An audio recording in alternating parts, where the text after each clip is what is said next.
कैसे हो डिम्पू? मैं अच्छा हूँ सर। एक बहुत बड़ा खबर हाथ लगा है, मैंने सोचा वो आप तक पहुंचना बहुत ज़रूरी है। बताओ ना, क्या खबर है?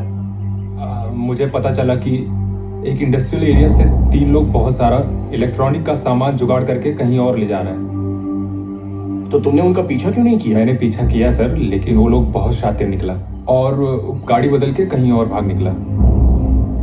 देखो डिम्पू, असम में अजहर की टीम आई हुई है और मेरा ये जानना बहुत जरूरी है कि वो लोग क्या प्लान कर रहे हैं। तुम्हें उसमें मेरी मदद करनी पड़ेगी। मैं पूरी कोशिश करूंगा सर। सर, ये लोग बड़े शातिर होते हैं और ये हमेशा आसान रास्ता ही चुनते हैं। हाँ सर, बिल्कुल सही बोल रहे हो आप। मुझे पूरी पक्की खबर मिली है कि मुजम्मिल इसी तरफ से जाने वाला है। खातिर हर फर्ज निभाना है, काबू ढेर दुश्मन की हमें ऐसा सबक सिखाना है। अब खुद से वादा किया है, जंग जीत के आना है। खामोश है पर कायर नहीं।